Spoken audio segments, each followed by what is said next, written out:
Thank you. So, first of all, maybe I've been introduced already, but I couldn't understand much. So my name is Gianluca Racana. I'm one of the director of Zaha Hadid Architect. We are a practice of architect based in London, founded by Zaha Hadid, which you may know, she passed away a couple of years' time.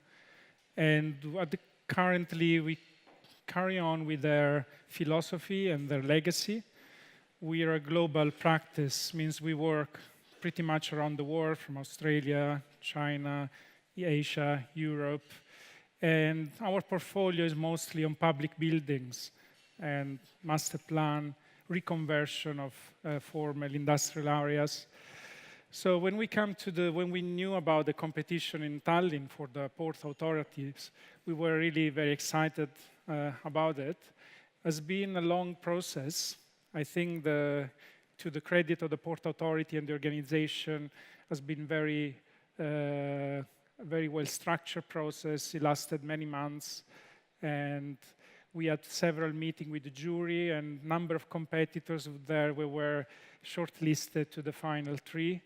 I think many of you here sitting, we were either in the jury or we were other competition entries. And I think so far the process has been amazing in terms of delivering a vision for the port, but as well for the city as a whole. I think we had a lot of suggestion and discussion with Hendrik during the jury, but as well with Peter, Pire, and Ular Mark, and obviously with Valdo from the port authorities. So I think today for us is not really the end of a process. I think for us is when now the process open up. And this consultation is very important. We are not here, and I'm not here to convince you about the design proposal, but to listen to your suggestion, to listen to your critics, to listen to your knowledge of the city, the expectation. And please come forward. I was given very long time, 60 minutes, to describe the project. I hope I will do it in 20, 30 minutes. Then I welcome every question, every conversation. We have 2 days to go through. And we don't come here with a recipe from London, but we come here with the experience of similar project. So please accept our expertise and our vision, and I hope we will have a constructive debate during these 2 days. Just starting on let's say the port. I will move around because I need to see and point on the screen. So this is the image you may have already seen published many times. I think for us, obviously, it's the first project we do in Tallinn. And the port is one of the crucial economic factors of the city, both for the ferry connection with adjacent countries, both for the railroad, but as well for the cruise line network, which obviously operated mostly on summer times. The port at the moment has a strategic location close to the old town, and it's a quite large complex which occupying most of the water line close to the old city center. We obviously, before approaching every project, we do a very detailed analysis of the land use, of the green areas. We notice that most of the residential areas are on the southeast of the port, and then obviously on the city center, the one in orange here. Then the retail part, let's say the magenta one, has some large volumes which are getting closer to the port. Obviously, the port operation by nature are quite noisy. There can be some pollution there. So you can see so far the residential expansion hasn't touched the port yet. There is some office development around the port. And then there's few cultural building and very large landmark in the city, as Thomas was reminding us before, which we need to take in account on this master plan. In terms of green areas, I think coming from London, what is striking for us, arriving from the sky, the amount of green which is around. So Tallinn is a city which is sitting on a beautiful landscape and a beautiful coastline. And the green areas, we arrive very close to the port area in the city, both from the west and the east, But obviously, because of the nature of the port, at the moment, the link between the two is interrupted. In terms of, and this is another point, I really enjoyed the previous presentation because it's some kind of intellectual debate that we want to engage at this stage. There is this, when you study architecture and urbanism, there is this we call figure ground. Means it's the relation between the build areas, which is the black, and then the white, which is the open space. You can see very distinctively the city, the old town here, then the residential areas, which are smaller grain. Then you can see some bigger component here, the cultural palace, some commercial under construction, then some completely new typology, which are the port operation. And then you can see how much potential for requalifying the whole area here, which at the moment is quite empty. And there's no mystery that at the moment, I mean, I hope Valdo will not be offended, but at the moment the city doesn't use the port much. At the moment, it's not a place where people go to have leisure, where people go to have cultural activities. It's pretty much something used by car and by truck to queue up. And I think there is a great potential there. The land use again. The land use is very important. I think we look at it quite closely. You can see here some of the studies on that. And more closely, this is the parcel owned by the port authorities. I think for planning purposes, the presence of a single owner, which is a big stretch of land, is the main factor which determines the success of a master plan of a regeneration of a city.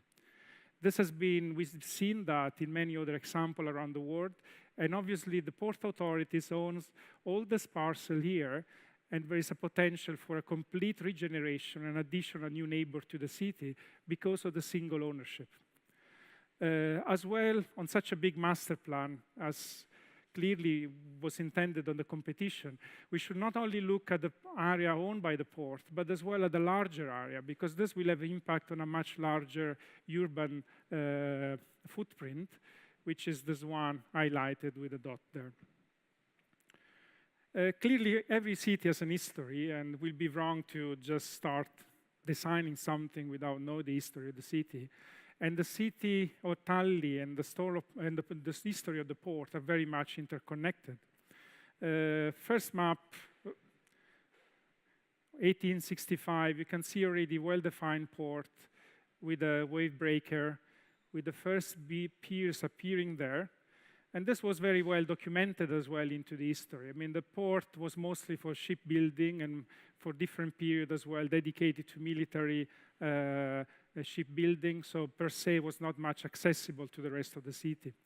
But you can see how prominent is the port, already the port at the end of the 18th century. And then from the city actually was the gate. You can see the St. Olaf's Spire there, which was the landmark coming from the sea. But as well, you can see the number of all the other spire of the boat which are stationing on the port. So this was already a very lively and living port. At that time, it was possible as well to walk on the ice. But I've been told now it's not really an opportunity anymore. So this is some of the material we look at it. And actually, we get quite fascinated about the life on the port and the relation with the historical city. This is pretty much, the port starts to have the configuration we see at the moment. Not much has changed. This wave breaker now is a bit longer. And then it comes larger boat, the first cruise terminal. You can see large military boat there. You can still see the Port Authority building, and again, the silhouette of the historical city on the background. When it comes to the 19th century, there is kind of rapid transformation, which we've seen in all Europe. The operation of the port become more heavy. There is a lot of rail arriving and required for servicing the port. And this has created the actual situation, which is a sort of fracture between the port and the city. All the redundant lines, which are not there anymore, are not being planned for the urban life, for people, because they were planned originally for the truck. So a completely different scale, which has left us with many scars around the port. this is a bit of the history, and obviously, as I said, in a project, you have to understand the history, you have to understand the identity of the city. And clearly, there is a sort of huge potential of the proximity of the old town and the port, as you see here, but as well a lot of wasted land in between. I think when you see a project which, as someone has said, it will take 30 years. So we have to be a bit on the balance between understanding the history, but as well be looking forward.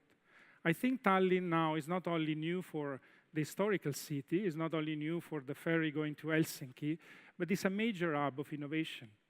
And you're really proud, I can see the proud every time we come here for the community of startup, of technology, for the brand name that are around created here in Tallinn, and for the innovation and the investment you're doing in culture. So I think we have to somehow make this jump to create something which embedded the past of the city for the community, but as well as a vision of the future in mind. I think this is a bit of the scenario that we're working on, that we start thinking about the project. Broadly speaking, our objective were 3 overarching objectives. The first one was to reconnect and create a new link between the old city and the port area and the seaside. The second one as well is to maximize the efficiency of the port, because the port is a big economic activity and reality for Tallinn. And the third one, which somehow leaves out of the first 2, to create a new neighbor, a new part of the city, a living, vibrant, 24 hours place for all residents. I think we have a lot of opportunities there.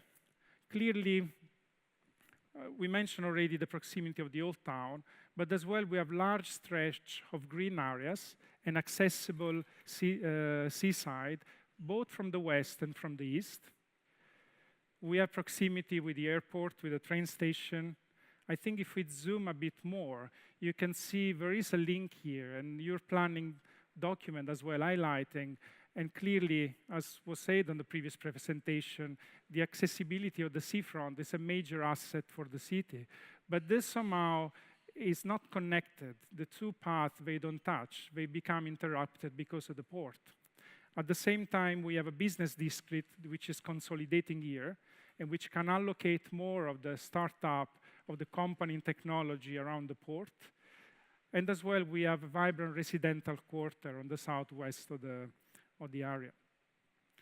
I think as well, as part of this understanding, it's obviously a lot of work done by people previously to us on the city. There are documents, there are studies, and clearly the seaside vision, which we study very carefully, so I was very happy to see today live here presented, has put some of the priority for the city, and I think we just summarized it here, some of them.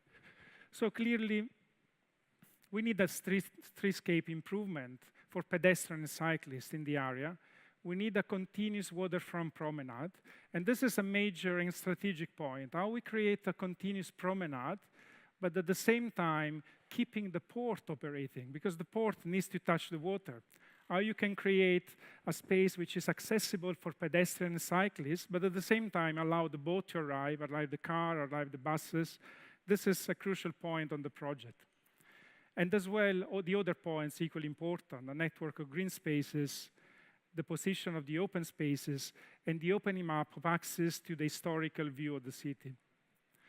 As well, there's been another very important vision in the city, which is the main street. So how to connect the main street, Narva Street, to the seaside, and how to stretch this route, which at the moment are interrupted.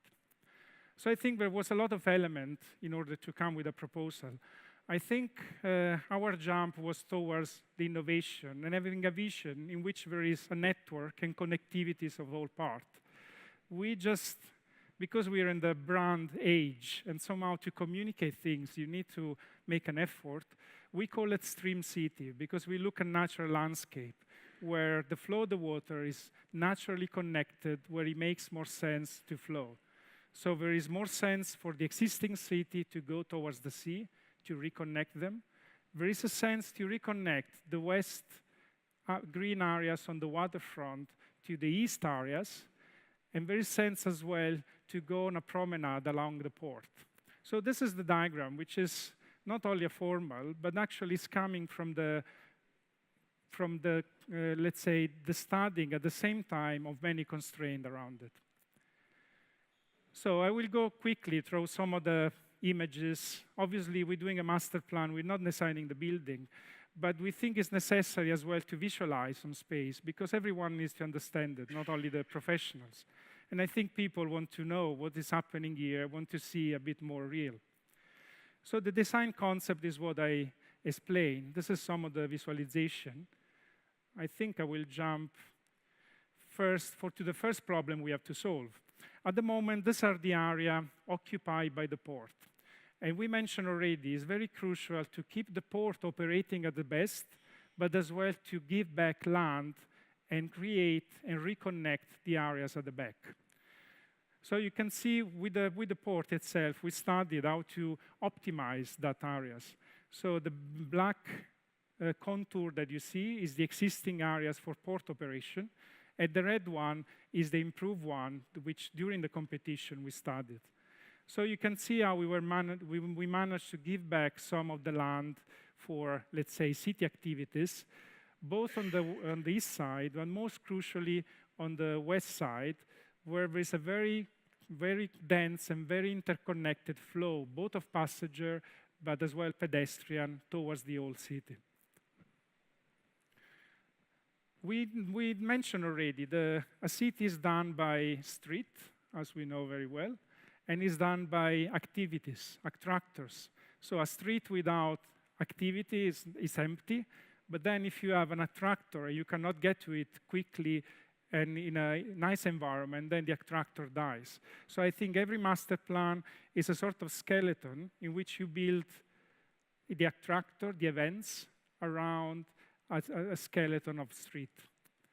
So you can see some of the views, and I will go through it more in detail. I think here you have an overview of the number of events and attraction there. You can see we open up a park on the break waiver with a landmark in order to activate all this promenade along the port. We're proposing the cruise terminal here, for which there is already a project there. Then we're proposing a bridge, which has already been designed into a competition. Then on the other side, we propose to use the shipwreck as a center of a new cultural hub, which have as well a maritime museum and an aquarium. And you can see all, even on this very high view, everything is really connected, both from a long distance. So if you're cycling and you want to do the waterfront, obviously you go this way. But as well, if you live here, you go inside, you have a direct connection from the existing grid, and then a way to move around within the port. And there's some other visual. The view corridor as well are very important. I think it's part of the cultural identity and historical identity. And again, on the city vision, we were already present very clearly. There is one which is very important, is the view towards the spire, St. Olaf's Spire, which is an historical axe, which was already on the vision, and we reinforced it on the master plan. There is other axis going north. There is other axis connecting the city. It's important to give both from the city to the sea and to the boat operation, but as well backward to the city. The circulation, I think, and the transport, it will be quite long to go in detail, and maybe first question we can go back to it. I mean, we look at the existing grid, and obviously what we want to enhance was the public transport and the pedestrian activity. Public transport is the only solution for the mobility in the city. The car and the increase of number of cars will not bring to anything. We will just increase deadlock and congestion, while to push for people to walk around and use bicycle and use public transport will free up areas in the town. So I think the whole studies we did here was to enhance that. And first of all, we have to look again how to consider the port traffic and the city traffic. So very briefly, we minimize the impact of the port activities on the port traffic. There is a lot of trucks, there is a lot of buses, there are a lot of cars queuing for ferries and cruise.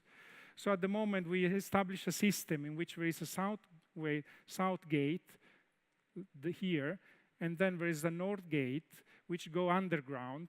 So the traffic will disappear underground, and on top of it, it will be a pedestrian square in front of this building, the terminal, the Ferry Terminal A. As well, we try to link and stitch together the existing bus route and the existing tram route. We're proposing the bus to stretch up to the Terminal A. There is already a proposal to bring a tram to the Terminal D. And this obviously has been updated, and as we speak, we started to redraw this, taking into account the model already put in place by the traffic, for the city traffic. And then you can see here the pedestrian and bicycle, let's say, grid that we saw previously. You can see how this allowed people to come from the city and then move around very quickly inside the new development. Traffic is very important, as we say. Then obviously we take it very seriously, and during the competition we engage with experts, and Terence is a Swedish multi-consultancy, and here Anna somewhere is representing them. So it's giving us the data and the tools to predict the amount of traffic which will be new on the area, to manage it, to do mitigation about the main junction, because the aim is to free up the area from as many cars as possible. So just in detail, if you want to look at the northern port and cruise area, as I said, there is an access here which go underground and then reappear close to the cruise terminal. So this will both serve the car and the trucks and the buses going to the Terminal AB and the cruise.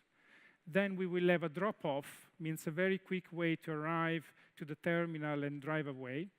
And then mostly we want to encourage the pedestrian and cyclist, which we have this red network there. On the south side, it's a similar story. I mean, we want to create a very organized way to get in with the truck and the buses without disrupting the local community, and as well to have a ferry drop-off terminal in front of the terminal. And these are some of the zoom on that. We can go back if it's needed. Regarding the existing cruise terminal, obviously the position is already established, and the port is suggesting maybe to have a third pier to allocate more cruise, but this crucially will be far from the city to mitigate the noise and the nuisance from the large boat. In terms of historical, I think we started with a panorama of the historical development of the port. There is very little elements remaining of the recent 200 history of the port, which we try to keep and highlight in the master plan. Mostly we have the Port Authority building, as you know, has been reconstructed, but we think as a landmark, we should keep at least the main tower. Then we have the visual connection, which is very important with the historical pier and Kai Street, and looking back to the St. Olaf Spire. Then we have a crane on the quay, which is still existing, and we retain as a sort of industrial heritage. We have the church, the Puha Siemoni Church, and as well we have some industrial heritage and listed wall in the Luzzi wall. So all these elements were allocated in the master plan together with the new design. If we go to the master plan feature, so we spoke about the skeleton, and now we're speaking about some of the key elements which will activate and give a soul to the development. So the first one, which we say, is the spine. We call it this way because this really is the backbone of the public activities. You can see how along the line of the spine there is a lot of activation and a lot of events happening. A swimming pool with seawater on the let's say west end, on the east end. Then there is the shipwreck museum. Then there is more retail and restaurant shopping. Then going back here, the bridge, which will become a feature by itself. And then going back in front of the ferry terminal, we get to another feature, which is the cable car, which may be a way, even if in traffic terms is not very powerful, means it cannot bring as many people, but I think it's a very, and has been done in other ports, it's a very nice way to arrive to the cruise and go into the historical city, because the historical city is already high up. It's a way to appreciate the landscape, to appreciate the scenario of the old city to the arrival, and per se become an attraction. Has been told already that Tallinn is competing with other cities, competing with other ports, and I think as well every factor which can enhance the attractiveness of the city to tourists and visitors, it should be considered. The spine as well give the opportunity to solve a couple of, let's say, critical points of intersection between the traffic and the pedestrian. So in principle, we want a car-free neighborhood, and the spine is providing that. But as well, because the site is quite constrained, we need to cross it in 2 times with the vehicular traffic. So in this 2 part, which are the let's say, the blue one, we have a bit of halfway down. The vehicular traffic goes half a level down, and the pedestrian way goes halfway up. For the rest of the spine, we are at the ground floor, so we don't really obstruct any views. And as well, we are at the same level of the existing city. I think in front of the terminal here, especially, is crucial to go underground with a car, because the prediction for the future is quite a dense traffic serving the ferry terminals. This is some of the visual we have. I mean, when you do a master plan, obviously we don't design the buildings, we don't design really anything, we give a strategy, but I think it's important as well to make an effort and visualize what it could be. So this is the spine where going through, you can see this is the cruise terminal, so it's one of the cruise. So in this point, we have let's say, the ferry, the terminal AB on our right. So we're walking towards the west. You can see here the traffic on the level -1, and you can see how the spine, I mean the pedestrian street, needs to be large and generous enough, not only to have people walking it, but as well to stay outdoor, to have green spaces, to spill out from restaurant and activities. So it becomes a sort of linear square and linear park. This is the other view. So this is the ferry terminal AB, and this is looking on the other direction. So in this part, we're actually walking on top of, let's say, underground car road. And this is explaining more of the concept. It's important as well to give a palette of material. As designer of the master plan, we're not designing the whole thing. This will be done to a number of architects, and I assume many of them will be architects from Tallinn, which will design the individual part of the master plan. It's important, however, that with the city and with the client, with the port authority, we define what does the quality has to be of the space. So we have to define the use of the material. We have to define the amount of green spaces between the spine. We have to define the amount of trees and the amount of bicycle circulation. So this is all quality requirement that then will be down to the individual designer, so to have a comprehensive and articulated master plan. And I go very quick on this because you may see example from other successful projects. The green space, because it's a circulation part, it needs to be a pavement, but as well the pavement should be integrated as well with green areas. And I go quickly, we already explained this part, so I'll go a bit quicker. The ferry terminal as well is one of the presence of the historical port, and obviously one of the main nodes of the existing master plan. And these are some of the suggestions for the design of the 2 new ferry terminals, which not only is the building itself, but as well the circulation around it for taxi, car, buses, which need to arrive close to the terminal, but as well leave this area, which is the spine, open for public accessibility. This is the Terminal D. And this is, again, some of the material and the idea we want. We want from the terminal to be able to look outside to the boat arriving, so give a sense of destination. The cruise terminal then is at the location is at the present. The cruise terminal it's an essential part of the new Waterfront Promenade. We want to engage and invite people to walk along the old wave breaker up to the end. So you can see the passage here, which is integrated with the first floor of the cruise terminal. The cruise terminal itself, let's say, has a couple of functional options depending on the cruise operation, but this is more of a detail. And again, we want to create as well some decking on the sea. So it's a very immediate and natural way to be in contact with the water. At the end of the promenade, we have what we call the landmark. And then there is a place for gym. There is an outdoor small theater.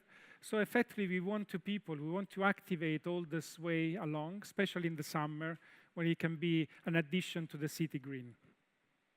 This is some of the sketches. Again, we're not designing it. We're just giving some suggestion how this can become a landmark and somehow inviting people to walk all the way through, where at the end will be bar, restaurant, it will be in open areas and an open fitness and gym areas at the end.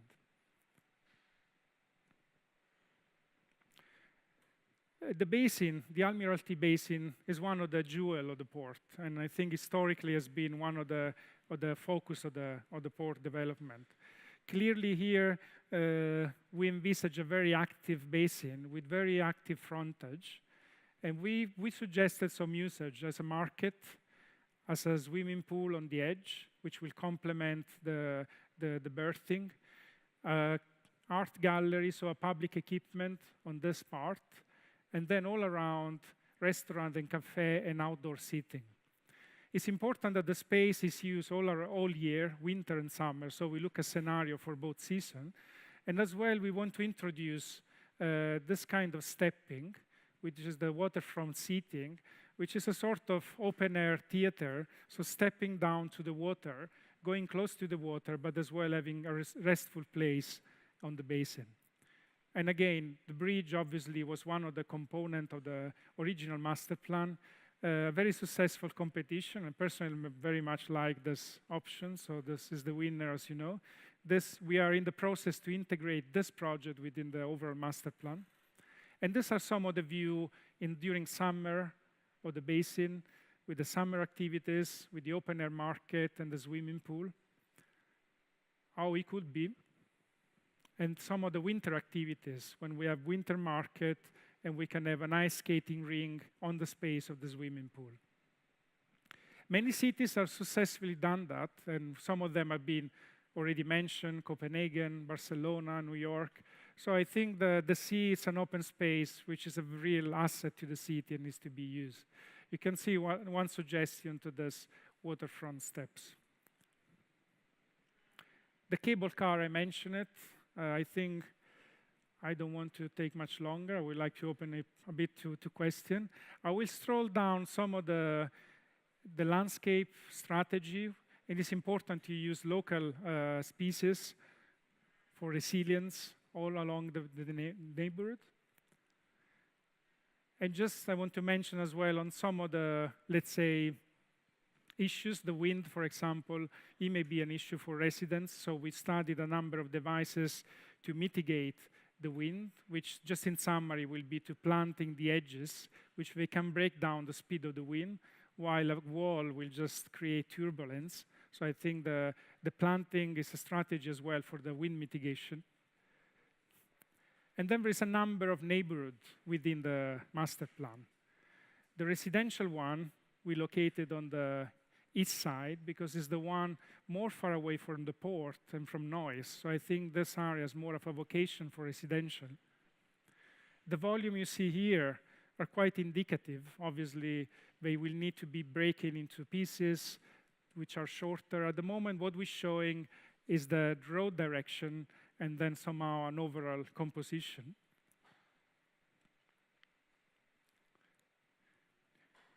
Then there is a leisure and cultural neighborhood at the end of the promenade with the shipwreck, which can be a tourist attraction, but as well as scuba diving, sport device. with the new aquarium that we're proposing as a public facilities. As well, we know that the Opera House is looking for a new location, so we may propose as well a couple of locations within the port area. Then we have an office, let's say, component, which is closer to the new central business district, and as well somehow closer to the boat operation. So I think this area has more office vocation. What is important that by creating the spine without traffic, we effectively providing the offices an open-air park, which can be used for during the break, during relaxation. And I think most of the workforce in Tallinn is young, is startup, so they look at this kind of mix of leisure and work within their development.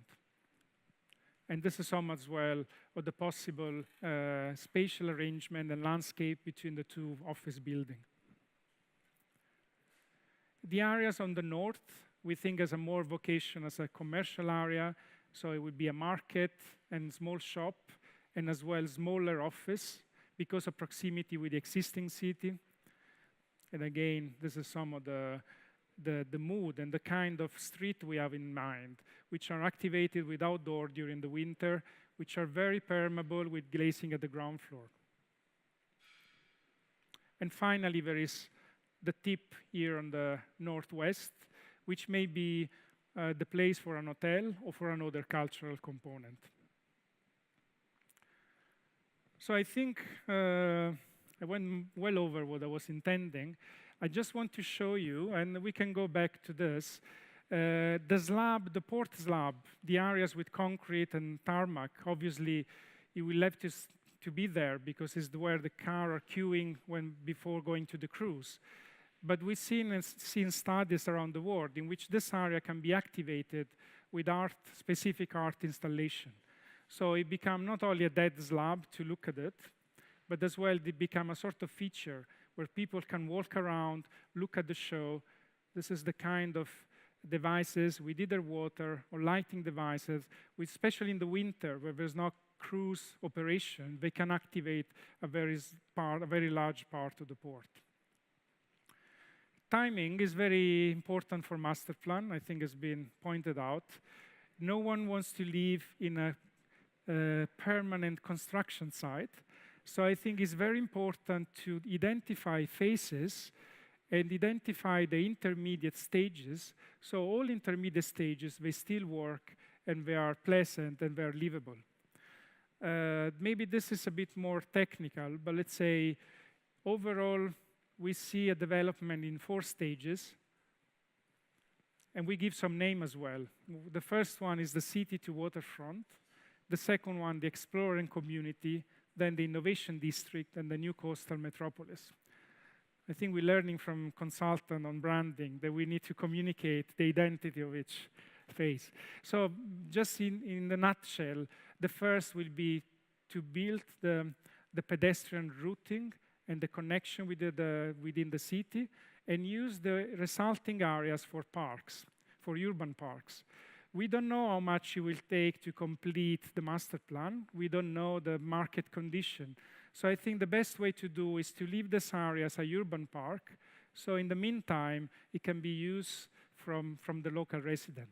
And then going along, this will be later on developed. But then if the development is slowed down, at least the intermediate stage is something which is valuable. You can see then the cruise terminal and the ferry terminal are part of the first stage. The second one, we call it the explorer community, and this is quite a common route in many master plan. Usually, younger people tend to go into new master plan development because they're more prone to change place, they're more prone to novelty. As well, at the beginning, let's say the rent are very cheaper, much cheaper in new areas.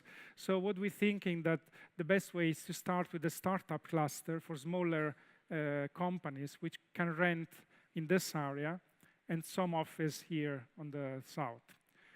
The innovation district then follow up with more offices, while then the landfill for the port operation is built. And then finally, this will be the final stage of the master plan. And this there is more on the phasing, which I think we don't need to go much in detail. But each phase has been studied, so it's a complete phase, is livable, and the construction program is identified in one area, so it doesn't provoke nuisance for the rest. The scenario we're looking at now, I make this assumption at the beginning. We should look at the port areas, but as well to how this influenced the, let's say, the overall city. So the scenario number 2 is where, let's say, this is the property boundary of the port area, so it's the one we're looking currently.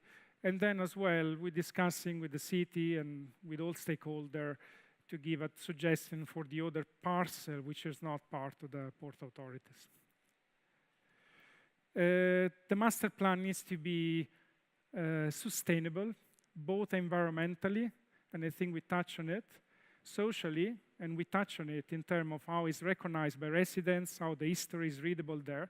It needs to be sustainable economically as well, because otherwise it will be just half finished, not really good for anyone. So I think that was touched on the Hamburg one already.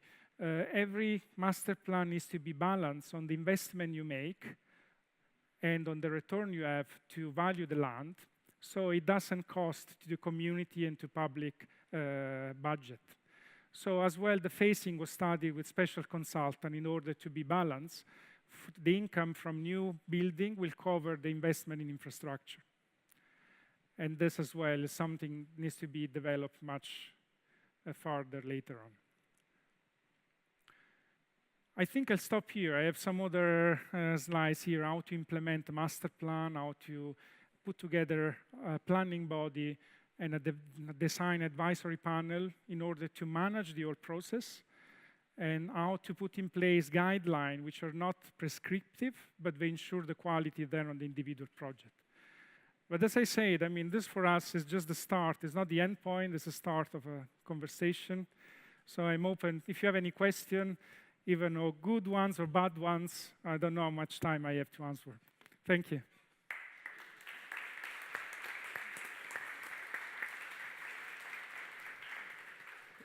Thank you very much. You've shown us the future. That's very interesting. Thank you for that. We will take questions from the audience. 1 question each, Estonian or English, it doesn't matter. I will begin. I saw you doing your historic research. I like that very much. Did you know that the St. Olaf's Tower, the church tower, was the tallest building? Tower between 1593 and 1604? Yes. Fun fact. All right, questions, please. Palun küsimusi. I'm sure there are some questions. Tõstke palun käsi ja teile tuuakse mikrofon ja siis saab küsida detaile selle planeeringu kohta.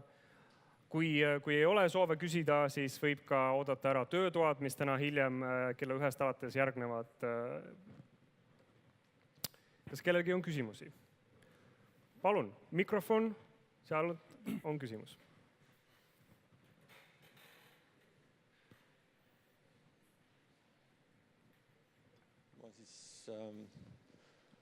Okay, I would ask in English.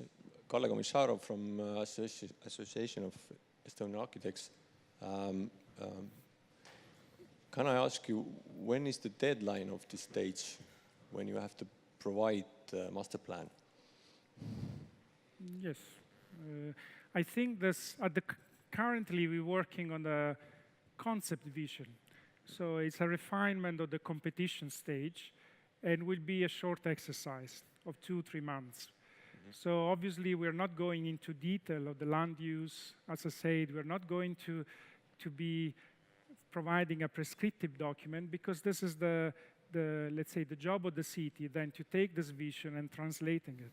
I think at the moment we're refining, and this consultation is a very important part of this process, because we want to incorporate in this vision what is missing, what is improvable, but we don't want to stretch this exercise much longer, because as we said, it will be a concept. So I think it will be 2-3 months, but honestly, it's not up to me to put a time. But let's say at the moment, we are not planning to go into much detail. That will be a following phase. Okay. So it is an ongoing process. We hope it will continue. So it's an ongoing process which will continue after the initial design phase. Yes, definitely. Yeah. Then another question is, whom you've been consulting and in discussion locally? Yes. Also with the city authorities, but do you have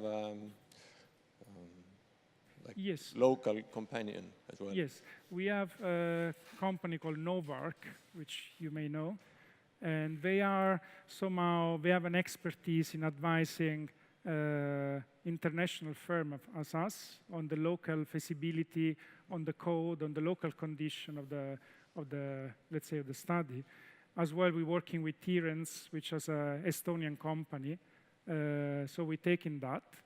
But apart from that, really, I want to emphasize that we want to engage with all of you. I mean, obviously, we pay a consultant and he's helping us, but I think many of the good advice can come from the architectural community. And during the competition process, as I say, the city architect and two very good architects locally were part of the discussion. Mm-hmm. But I think yes, we have professional advice, but as well, we want to engage all of you on this exercise. Okay, thank you. Veel küsimusi, palun, daamid ja härrad. Palun mikrofoni siia ette.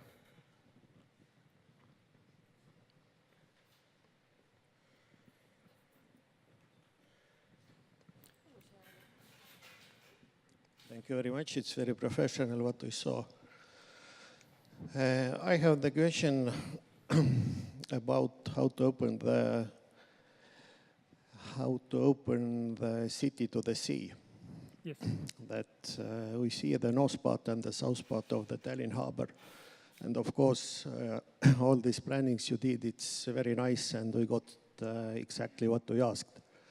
But if to look more far, maybe it's good to open all the area what starts from the Admiralty Basin and ends with the Rusalka, what is approximately maybe, I look here, some 2 kilometers. Maybe it's better to remove all this port area, the south area to the north, and open all the south area to apartments, to the city, and from each road you can walk to the sea. What's your first opinion? Okay. I think, I don't know if I understand correctly the question. I think we had a very good lesson on city planning before from Thomas. And usually the city works with building and street. If you take out everything here, we're not opening up the city, we just create a wasteland. So somehow the discussion and the debate should be which axis we create and how we activate this road. Because no one wants to walk on an empty land which is 200 meters wide and 5 kilometers, but everyone wants to walk on our street, which has shops, which is maybe sheltered during the winter, maybe during the summer you shelter from the sun, you can stop at the bar, and etc. So I think the first question should be to identify this axis. And the second one, obviously, we have to work with existing fabric. I mean, this is not part of our project, it's there. We can't really say, oh, we take it out. I mean, obviously, we have to work with a number of constraints to open up. And this is the one that we identify at the beginning. The question was that maybe it's better to have only one terminal, where is the Terminal A, and to remove the ships from the Terminal B and all the piers, to remove them to the north and open all this area to the pedestrians and to the people who are living in the city. Yes. Ideally, yes. But then someone should pay all the people that works on that terminal and work on the ferries. So it's not an architectural issue, it's like an economical one. I think the port, as I understand, but obviously I leave it to my friends at the port authorities, is working at capacity. And we work hard to, let's say, optimize the area of the port operation to a minimum, but to reduce it further will mean the operation of the port will be affected. So it's not for me as designer to decide, but I can just respond quick technically. If we reduce further the area, that will have implication on the operation. Means on the number of people working there, the number of ferry arriving, the number of tourists. And so this is as far I can respond. I think what you say is true. It would be very beautiful to have a park there, but at the same time, you will not have the ferry terminal. I think one interesting thing for me, at least, was that you were suggesting a tunnel and a -1 level for cars. I think that's wonderful and somehow address this topic as well. And speaking of this, we might have Hyperloop from Tesla between Tallinn and Helsinki. Who knows, that might not be utopia. Yeah, that will open up to very much possibilities, new possibilities. Precisely. Küsimusi? Keskele mikrofoni, sinna palun, tõstke käsi.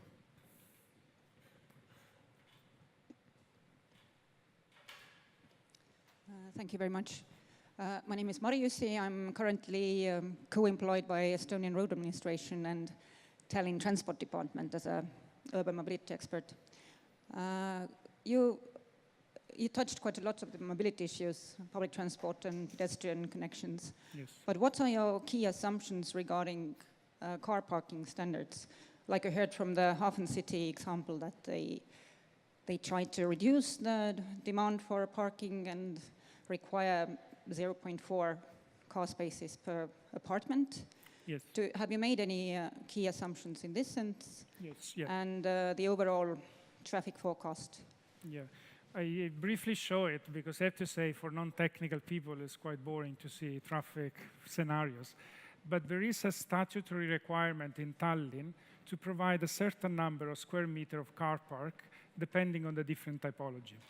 So we're providing that. So for example, for apartment, for residential, I don't know, I think it's 0.4, for office is slightly different. So we're providing the statutory requirement, and this is, if you want, an obligation for any city project to comply with that. In general, we would like to see less cars. So if you provide car park, then you encourage the use of the car. But as well, at the same time, you don't want the car to park on the street. So I think this is up to the city authorities and the local planning community to fix in the standard. So we're not questioning what is required, and we're applying what is at the moment required. Do you plan to do any bicycle parks as well underground? Yes. Fantastic. On the ground, but as well, let's say, every building, every property will have its own bicycle parking. So I think and maybe I didn't have the time to go, but one of the main sustainability feature of the Masterplan, and one usually imagine the solar panel, the eloic energy, renewable, and that's all there. But one of the main sustainable features is the fact that you can go from the end point here to the other one by bicycle without crossing any vehicular car. So you can see there is a big push within the development to not use the car. And this is why there is the spine, which is both pedestrian. If you have a short distance to do, you do it by walking. Otherwise, you can go around the whole area, which is quite large, by bicycle. So I think that's the main sustainability point is to discourage use of the car, one end, but as well to provide infrastructure to use bicycle and pedestrian. Very interesting. One more question, please. Mikrofoni, palun.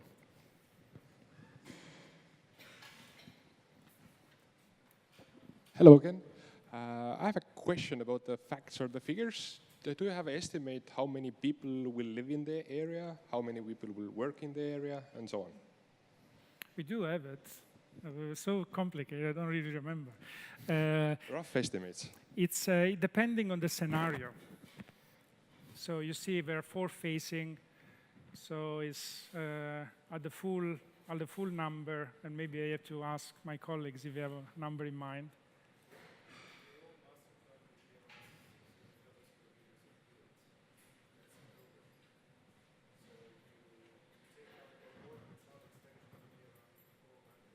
Okay, but it's not all residential. Okay. Offices, commercial. Yes. We'll do a calculate. We will open up the file and recalculate for you. And then, anyway, we're around for 2 days. We have time to respond afterwards. Okay. You wanted to add something?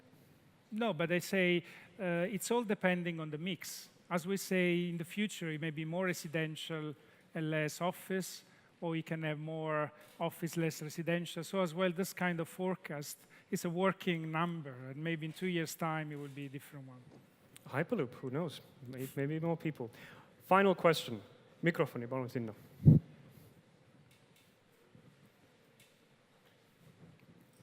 Hello. I represent company Hyperloop One, which has been already mentioned here. And I have a question. Do you think if one day we have this twin city, Helsinki, and Hyperloop stations comes somewhere around this port of Tallinn, do you think you can adapt this master plan to even more density, even more mobility than you have done it by now? Because when we have a twin city, a single city, let's say, Helsinki, there will be much more of that. Yes. Thank you. I mean, you know very well, if you work in innovation, there are two types of innovation, the incremental one and the disruptive one. So you can easily, or you can somehow prepare for incremental innovation. So for example, less car, automated vehicle, electrical one, etc. It's difficult to plan disruptive scenario because per se they are disruptive. So I think your question is difficult to respond. Depends where the stop will be. And depends which city will link, and depends in which year it will arrive. I think we haven't taken account this disruptive scenario on the area, but clearly if one day this mode of transport will be changed in something else, it will be a very big change. Like, I don't know, you remember all the track line I show you, at a certain point we were not track anymore, and we're still finding a solution now. So I think I'm looking forward to see the Hyperloop here, and once he arrives, we're happy to look at it. Okay. Thank you very much. Thank you.